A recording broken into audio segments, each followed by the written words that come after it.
Welcome to the Olivia Gamber Podcast, a place where you unlock your maximum potential while living aligned. Here we dive deep into strategies, stories, and insights that will evolve and expand your mind and spirit. If you're ready to live an exceptional life, then I encourage you to stay committed to this transformational journey and be sure to tune in every week. Welcome back to another episode of the Olivia Gamber Podcast. And today I'm going to be talking about the stories we tell that hold ourselves back. And it's these stories that we recycle in our memory when we speak about our past life experiences, our past work experiences, our past relationship experiences, our past business experiences. These stories create a self-image. And that self-image is how we see ourselves, and that's what we're projecting out to the world. And what we believe and how we see ourselves and what we project out is what you're attracting to you. And so this is going to be a transformational episode just by you taking the time to identify the stories that no longer serve you, how to really reframe and rewrite those stories and shift your self-concept so you can really start to step in your power and really get to that next version of you, that higher self. So with that being said, let's start with the first key, because half the time we're so addicted to the same cycles, same patterns. They're all running on autopilot in our subconscious mind. We're not even aware of it. And that first key is awareness. It all starts with awareness. And one of the best ways to identify stories that are not serving you and, in fact, actually could be sabotaging you is look at the language you're using. And the language you use is an indication of your beliefs. And one of the words that you want to be aware of is have to. I had to do this. I have to go take care of my kids, or I had to. It's a self-sacrificing language. And whenever you have a have to in your life or a burden, you are putting yourself, whether you know it or not, into a victim identity. So I repeat, had to, have to, I had no choice, this happened to me. That's victim energy. Because here's the truth. We always have a choice. And the moment you give up the fact that you have a choice, you've entered that victim mentality that no longer serves you. Because then you become a victim of your circumstances. You become powerless because you have chosen to give in your power, or you've chosen to give your power away. And that's something that people do without realizing it. I mean, the majority of the planet is living in a victim mindset. That's why so many people are underpaid, undervalued, going through the motions. They feel trapped in their job, trapped in their marriage, trapped in their life, and they think that this is just as good as it gets. And this is what they have to do. And so the moment you give up your God-given power of choice, it's done. You've given up your passion, your zest for life. You've given up your personal freedom and personal accountability. So it's not until you can move from a victim mindset into the victor mindset. So instead of saying have to, I chose to. I have decided to, or I get to. So a lot of times I hear this a lot with people that have a lot of responsibility, carrying the burden of their family, and maybe they have to provide for a lot of people, and it feels like it's something they have to do, or you have to take on extra responsibility at work, or you have to work long hours to build your business. If you're viewing that as a burden and you choose to put yourself in that victim energy, you are already setting yourself up for failure because nothing good can be produced from a victim energy. And a victim mindset has lost all motivation and passion for what they're doing and why they're doing it. There's no intention behind it. And so when you can move, a powerful shift happens when you move from have to get to. Now you're moving into that winner mindset, that abundance mindset, that a mindset of appreciation and honor. I get to lead my family. I get to devote more fully to my goals with my career. I get to step up to the plate. And when we can provide more meaning and purpose and intention behind our choices and take ownership for them, we're now slowly but surely getting our power back. And, that's the key because we always have a choice. There's always a decision. Everything is a decision. And so the sooner that you own that, the sooner you stop giving your power away to everyone else. And, it's a very big shift to go from everything is happening to me versus everything is happening through me. And, this is one of the most powerful, resilient mindset belief systems that you can make. And it's something we condition regularly into our clients at Career Evolved because we know it's so easy to fall down and slip into victim. And some people spend their entire lives there with life just happening to them and they take no personal power out of where they're steering and the decisions they're making. And the truth is, we're all one decision away from a brand new life. And we all have the choice and the decision to create our life. And we have the power to make new choices and change our circumstances instantly with those new choices. And we say this over and over again, but new decision, new identity, new reality. So the moment you get trapped into have to energy, this is the only way, I'm stuck, and you keep yourself in that victim hole, you're going to give up your life force, your creative force, your passion, your motivation. So the more you can take your time to build yourself up and say, hey, hold on, I do have a choice and I am choosing to do this. And here's why. Now you give more meaning to what you're doing and more honor to yourself on your journey. So again, shift from have to get to, or if that's too much of a stretch, shift from have to I'm going to, or I am. Remove the burden and the victim energy from what you're doing and why, and it'll be a huge weight lifted off you energetically, mentally, emotionally, spiritually. Okay, so the next key language you want to look out for is should. I should do this, or I should have done that. I should have gone to a better school. I should have started a business 10 years ago. I should have done this in my 20s. I should have, should. Should is an emotional anchor of shame around your neck. And one of the things about this journey that we're going through is we all have great vision when we're looking back on what we've done in the past. And it's so easy to look at ourselves through judgment and shame ourselves for not knowing better. Shame ourselves for wasting time, wasting energy, wasting opportunity. And we think that we're doing ourselves a justice by doing this because we think that we're just holding ourselves accountable.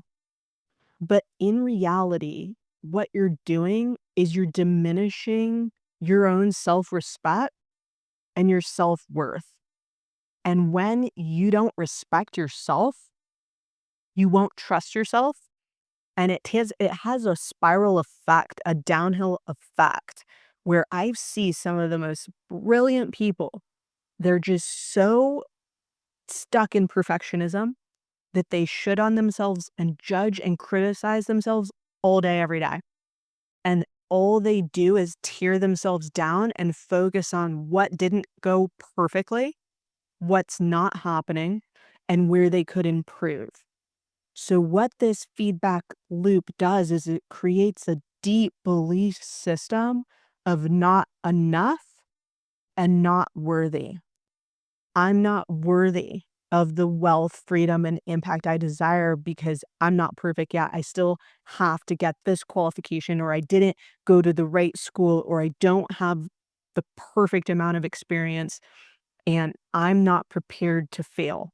So when you have no self-trust because you have a deep pattern of shoulding on yourself, that means you're literally throwing shame onto your identity 24/7. And what that does is it creates so much hiding and so much hesitation, not only in how you communicate, but your ability to be decisive. And this really kills people's growth in their business, in their career, and in their life. I had a mentor that was a CEO of a $300 million company, and he's like, Olivia, the speed of your decisions is the speed of your growth. So think about this. If you've been shooting on yourself your whole life and no decision's been right or perfect enough, and now you have hesitation and you overthink and you don't make fast decisions, that is directly impacting your growth, not only your income potential, but just your ability to build and create a life that you love because you stay stagnant by not making new decisions. And so this is one of the biggest stories that people get attached to all their failures, and they spend so much energy rehashing and judging them. But what about being able to shift that narrative and focus on what did you learn? Where's the lesson? Where's the celebration? How did that make you better, stronger, wiser? How can you shift what part of that narrative not only you're telling to yourself, but that you're focusing on? And so it's all about perspective. And so if you can shift from shoulding on yourself, because anytime it's a should, especially in the future, I should do this, that's actually an indication that you don't want to. You're internalizing what you believe others expect of you. And so that means you're not even doing what's most aligned to you and your values. So you've got to get clear on, what do I want? What do I need? And so that's the key to really making aligned choices going forward. But then there's a part of this that's forgiveness, right? In order to tell a new narrative and a new story about the past that you're still shitting on yourself, you have to change the energy. So first, you have to forgive yourself. You have to forgive the other person. You have to do some real work to consciously let go of the negativity. And once you can actually get to a place where you're truly grateful for that experience and you truly see how that served you, then, only then are you truly on the other side of it in an even more strong, powerful, and magnetic place. Because any leader, anybody who's done anything great has had to fail their way to the top. Because if you're not failing, you're not doing anything new. And if you're not failing, you're not growing. And if you're not growing, you're not evolving. And if you're not evolving, you're dying. So failure is the path to the rapid growth and rapid evolution journey. It's not something that we should shame ourselves for. We should celebrate it and celebrate every lesson along the way. Now, another thing to pay attention to in any stories that you tell or that you reflect on in your life and your business and your career is where you start to feel some guilt. Now, guilt is about feeling like you are too selfish or you feel shame for choosing yourself. And this is something that's really common in society with people pleasers, because anyone that's a people pleaser has been conditioned to put everyone above themselves. They've been conditioned to put their needs last. And they've done this self-sacrifice in the name of others, but it's really coming from a place of fear. And it's coming from a place of attachment, wanting everyone and needing everyone to approve of you. And that's how a lot of people get their self-esteem is through pleasing others. But when you go down these paths of constantly trying to please everyone, you end up feeling a lot of guilt because you can never please everyone. And in turn, you create internal chaos within your own psyche and energy. And so the more you can get in tune with what you value, what's aligned to you, because once you find connections, agreements, work, business relations that are in alignment for both parties, that's when it's really rocket fuel. When you start to choose alignment with yourself and you start to say no with what's not aligned anymore, there can be a lot of guilt that comes because that's a new identity and a new way of moving. And a lot of people are not comfortable with boundaries and they're still new to communicating and enforcing those boundaries. So when you start to move in a way that's more self empowered and focused on alignment, just remind yourself what's aligned for me is also aligned for the greater good. And by saying no to what's not aligned, you free up space for what is. And so it's forcing things is what's not sustainable. And when you follow alignment and what's true to you, you're living a more authentic life. And because so many people are not in tune with their own alignment, their own needs, their own values, they're not even in touch with who they are. You can feel a little bit crazy when you start to prioritize yourself and your values because you're actually a leader. Because in order to lead others, you must first learn to lead yourself. And that starts by being aligned with and living a life that stands for what you truly say you stand for and moving accordingly. And so the last piece of this episode is around life defining stories. So we've talked about all the negative self sabotage stories that can really slow you down and really get you to judge yourself harshly, get you to criticize your skills, your intelligence, your capabilities. Now let's talk about how to really leverage some of the most difficult experiences in your life that almost broke you.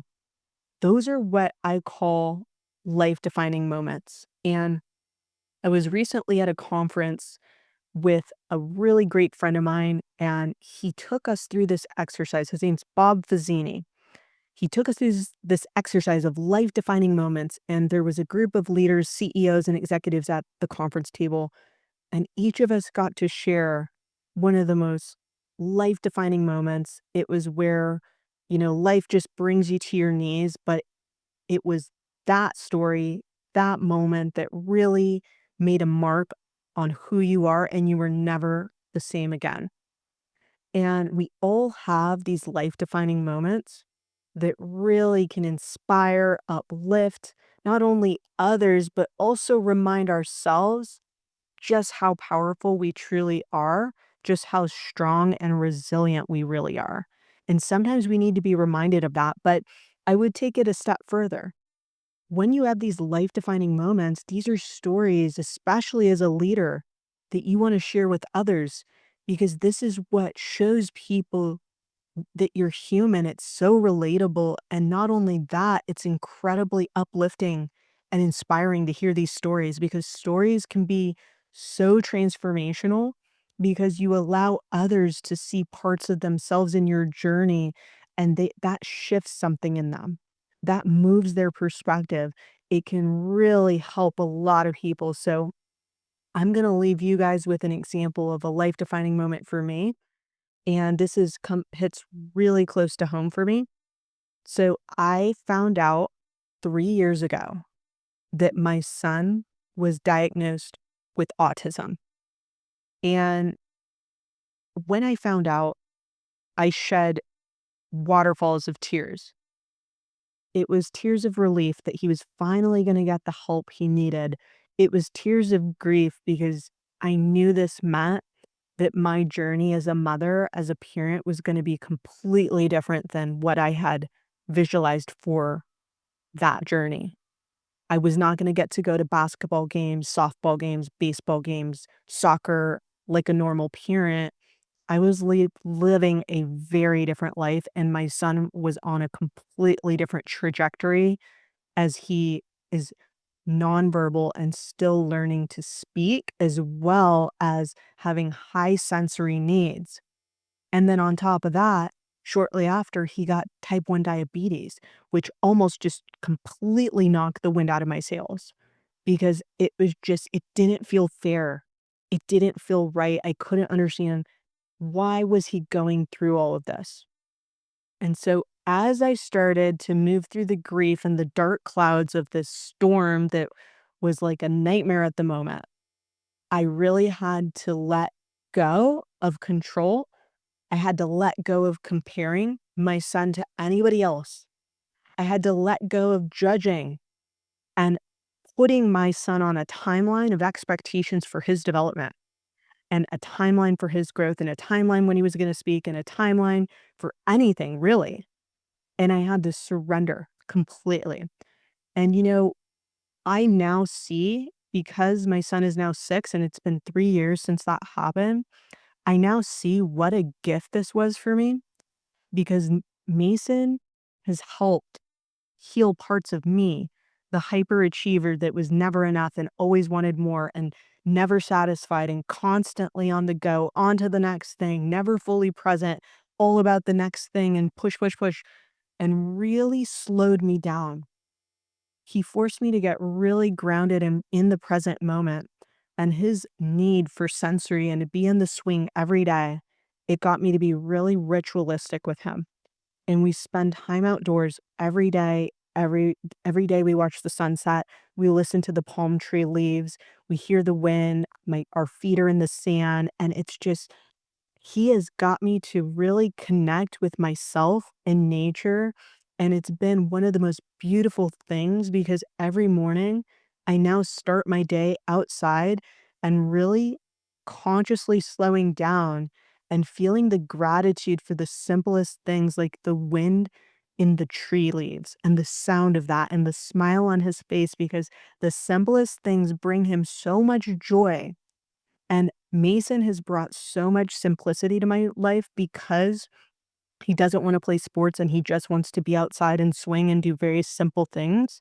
He's made my life so peaceful. I'm not running around with all the chaos. I'm actually more in touch with myself, my own energy, my spirituality, and it's been one of the greatest gifts for me to have this life, and really, I am so grateful for Mason for it, and he has brought so much peace to me, and, now I see that this is such a special path for me and my ability to be able to give back to the communities of autism and really lean into that has been really empowering for me and uplifting.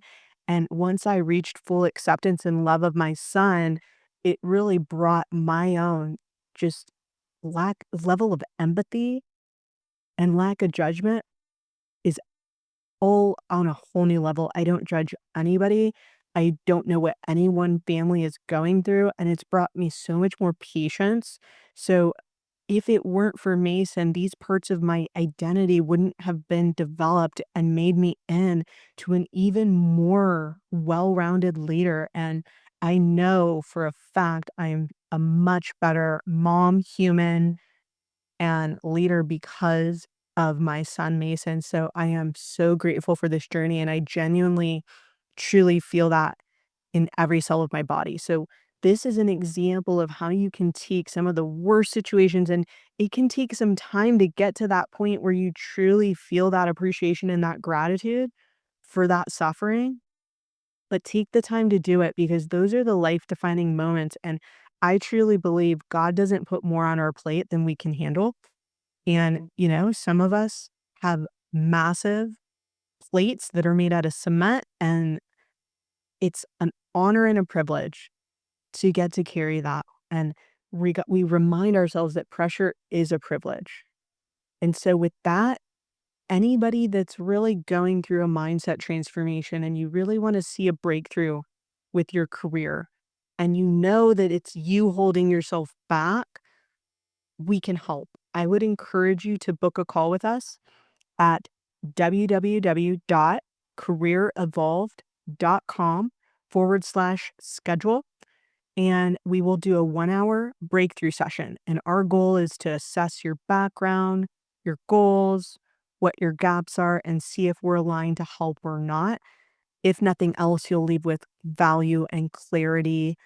And I really hope that you guys got a lot of value from this episode. If this is valuable for you, I would really appreciate a review, or if you could share this episode with someone else. All the support helps really keep me motivated to continue to deliver high quality transformational content every week. And I really appreciate you guys and all those listeners who have been sharing the feedback with me. It means the world to me. And I will see you all next week.